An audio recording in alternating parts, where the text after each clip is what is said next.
नमस्कार, लोकमत भारत की खास बुलेटिन में आप सभी का बहुत बहुत स्वागत है। मैं आपके साथ मोनिका राठौड़। ये रुक करते हैं खबरों की ओर। तृतीय श्रेणी शिक्षक संघर्ष समिति राजस्थान के नेतृत्व में सैडवा, धनाऊ और फागलिया ब्लॉक के 1500 से अधिक शिक्षकों ने स्थानांतरण की मांग को लेकर आक्रोश सभा आयोजित कर रैली निकाली। शिक्षक नारेबाजी करते हुए उपखंड कार्यालय पहुंचे और मुख्यमंत्री के नाम ज्ञापन सौंपा। प्रदेश संयोजक सुनील महला ने आरोप लगाया कि सरकार ने चुनावी वादा करने के बावजूद तृतीय श्रेणी शिक्षकों के स्थानांतरण शुरू नहीं किए।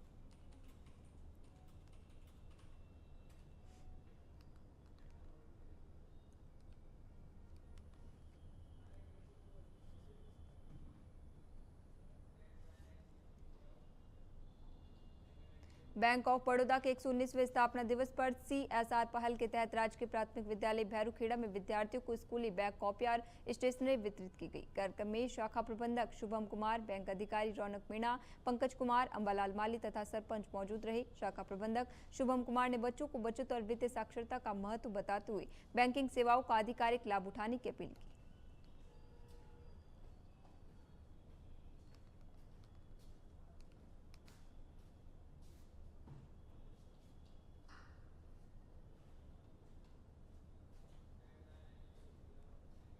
तखतगढ़ थाना परिसर में मंगलवार को अतिरिक्त पुलिस अधीक्षक चैन सिंह महेजा की अध्यक्षता में CLG सदस्य, पुलिस मित्र एवं महिला सखी की बैठक आयोजित हुई। बैठक में साइबर अपराध, महिला सुरक्षा, नशा मुक्ति अभियान, युवाओं को नशे से दूर रखने तथा नए आपराधिक कानूनों की जानकारी दी गई। अतिरिक्त पुलिस अधीक्षक के नशे के कारोबार की सूचना गोपनीय रूप से पुलिस को देने की अपील को तथा बंद पड़े CCTV कैमरे चालू कराने के लिए नागरिकों से सहयोग मांगा। बैठक में पुलिस जन सहयोग बढ़ाने और अपराधों की रोकथाम पर भी विस्तार से चर्चा की गई।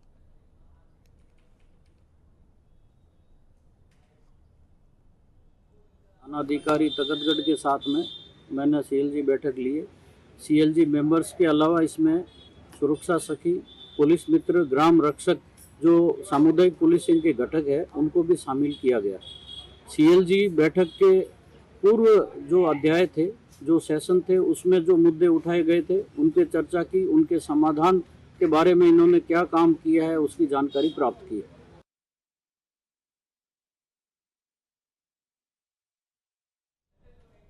भ्रष्टाचार निरोधक ब्यूरो अजमेर इकाई ने रिश्वत प्रकरण में कार्रवाई करते हुए बावड़ सदर थाने के हेड कांस्टेबल रामकिशन और कथित दलाल कानाराम को गिरफ्तार किया है। ACB के अनुसार परिवादी से राजीनामा करवाने के एवज में 9,000 रुपए की समझौता राशि के अतिरिक्त 8,000 रुपए रिश्वत ली गई। रैप कार्रवाई के दौरान कथित दलाल ने रकम अपने परिचित राहुल काठात को दे दी, जो मौके से फरार हो गया। ACB उसकी तलाश कर रही है। मामले में भ्रष्टाचार निवारण अधिनियम के तहत प्रकरण दर्ज कर जाँच जारी है।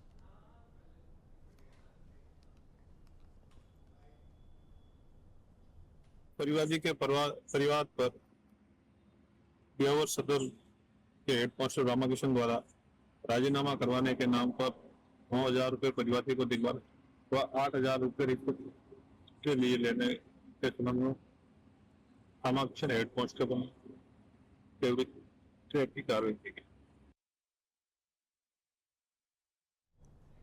जहाजपुर में भारतीय किसान संघ चित्तौड़ प्रांत के पदाधिकारियों ने अफीम उत्पादक किसानों की समस्याओं को लेकर मुख्यमंत्री के नाम उपखंड अधिकारी छत्रपाल चौधरी जहाजपुर को ज्ञापन सौंपा।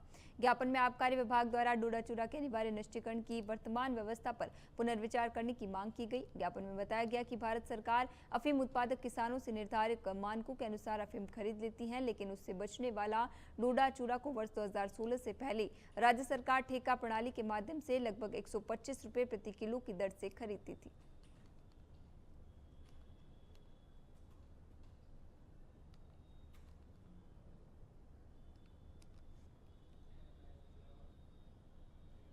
अतीतमंड ग्राम पंचायत की कथित 120 बीघा भूमि बाहरी लोगों के खनन के लिए आवंटित किए जाने के विरोध में ग्रामीणों ने सरपंच दुष्यंत सिंह रावत के नेतृत्व में अनिश्चितकालीन धरना और भूख हड़ताल शुरू कर दी है। ग्रामीणों का आरोप है कि पंचायत के NOC के बिना भूमि आवंटित कर स्थानीय लोगों के रोजगार पर संकट खड़ा किया गया है। प्रदर्शनकारियों ने आवंटन निरस्त करने, स्थानीय लोगों को रोजगार देने तथा पूर्व में दर्ज मामलों को वापस लेने की मांग की है।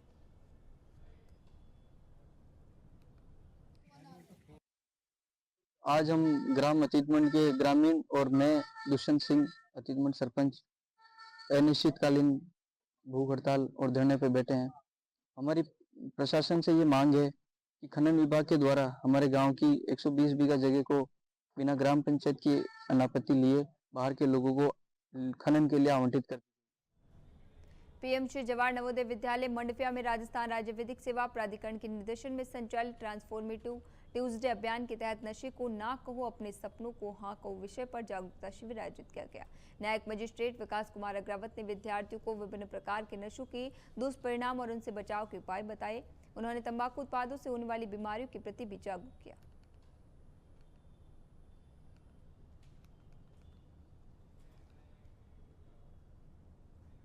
सीकर जिले में लोसर लक्ष्मणगढ़ सहित विभिन्न क्षेत्रों में हुई जोरदार मानसूनी बारिश से लोगों को भीषण गर्मी और उमस से राहत मिली है। हालांकि तेज बारिश के कारण सीकर शहर के कई निचले इलाकों में जलभराव हो गया। पुलिस लाइन के सरकारी क्वार्टरों और गोकुलपुरा थाना परिसर में भी पानी भरने से कर्मचारियों को परेशानी का सामना करना पड़ा। कई स्थानों पर सीवरेज ओवरफ्लो होने से स्थिति और बिगड़ गई।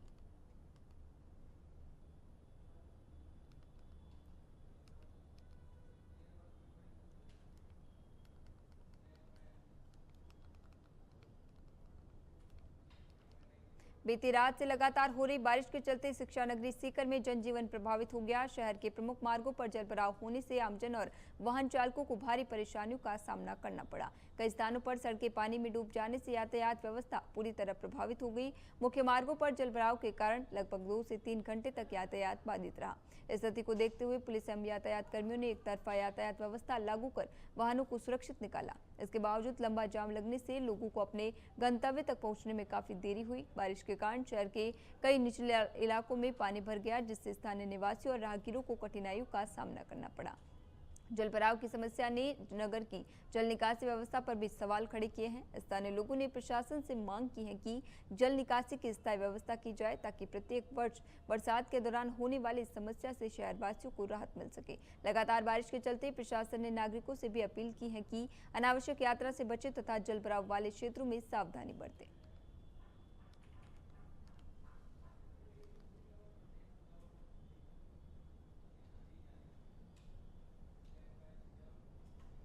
सावलिया जी में राजकीय उच्च माध्यमिक विद्यालय परिसर में श्री सावलिया जी मंदिर मंडल की ओर से कराए जा रहे विकास कार्यों का सहकारी समिति अध्यक्ष राजकुमार वैष्णव और एसडीएमसी सदस्य एवं पत्रकार उमेश तिवारी ने निरीक्षण किया। उन्होंने प्रार्थना डोम और स्टेडियम निर्माण कार्य की प्रगति एवं गुणवत्ता का जायजा लेकर आवश्यक निर्देश दिए। इसके बाद प्रधानाचार्य दिनेश चंद्र बैरवा के सानिध्य में वृक्षारोपण कार्यक्रम आयोजित किया गया।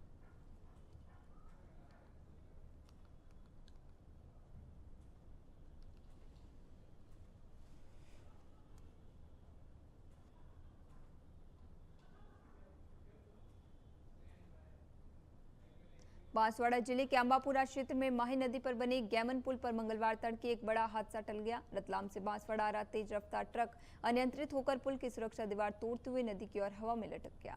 पुलिस के अनुसार चालक को नींद की झपकी आने से हादसा हुआ। गनीमत रही कि ट्रक नदी में नहीं गिरा और चालक और परिचालक सुरक्षित बच गए। सूचना पर पुलिस मौके पर पहुंची, यातायात व्यवस्था संभाली और ट्रक को सुरक्षित निकालने की कार्रवाई शुरू की।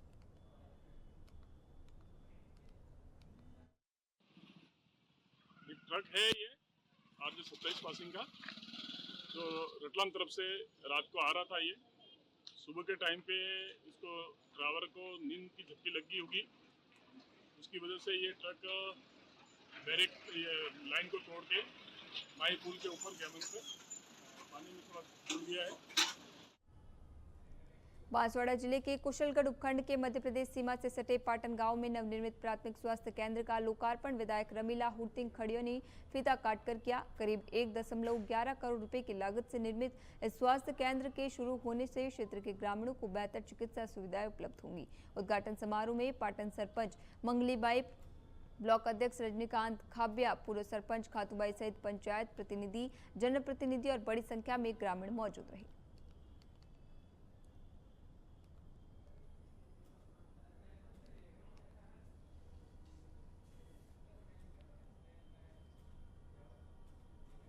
निजी शिक्षण संस्थान संघ नवलगढ़ के पदाधिकारी और निजी विद्यालय संचालकों ने शिक्षा मंत्री के नाम ज्ञापन सौंपकर गैर सरकारी विद्यालयों के निरीक्षण के लिए जारी राजशाला संबल मोबाइल ऐप आधारित व्यवस्था में संशोधन या आदेश वापस लेने की मांग की। संघ ने कहा कि बार बार निरीक्षण और अतिरिक्त रिपोर्टिंग से विद्यालयों पर प्रशासनिक बोझ पड़ेगा तथा शिक्षण कार्य प्रभावित होगा। उन्होंने बताया कि विद्यालयों की कई जानकारियां पहले से विभागीय पोर्टल पर उपलब्ध हैं। संघ ने शिकायत आधारित या वार्षिक निरीक्षण व्यवस्था लागू करने और प्रक्रिया को सरल बनाने की मांग की। एक आदेश निकाल दिया जो हमारे ऊपर बिना मतलब का एक मानसिक दबाव बनाने की कोशिश की जा रही है। हम ये तो है नहीं कि इनसे सरकार से हम मान्यता छीन कर लेके आए या कोई दबाव बना कर लेके आए। सरकार ने सारे बिंदुओं की जांच कर हमारे विद्यालय में 3-3, 4-4 अधिकारी लगाकर इन्होंने हमें मान्यता दी है। लगातार बारिश के कारण नवलगढ़ शहर के कई मुख्य मार्ग, गलियां और सार्वजनिक रास्ते जलमग्न हो गए। जगह जगह पानी बढ़ने से नागरिकों, व्यापारियों, विद्यार्थियों और राहगीरों को परेशानी का सामना करना पड़ा। सड़कों पर भरे पानी के कारण पैदल चलना मुश्किल हो गया। वहीं वाहन चालकों को भी जोखिम उठाकर गुजरना पड़ रहा है। स्थानीय लोगों का कहना है कि हर वर्ष बरसात में जलभराव की समस्या सामने आती है, लेकिन नगर प्रशासन की ओर से स्थायी समाधान नहीं किया गया। नालों और नालियों की सफाई व रखरखाव के अभाव में पानी निकासी बाधित हो रही है। कई क्षेत्रों में लोगों को घरों और दुकानों तक पहुंचने में दिक्कत हो रही है। नागरिकों ने प्रशासन से तत्काल जल निकासी व्यवस्था सुधारने और भविष्य के लिए ठोस योजना बनाने की मांग की है। अभी के लिए खबरों में इतना ही। तब तक के लिए बने रहिए लोकमत भारत के साथ, साथ सच का।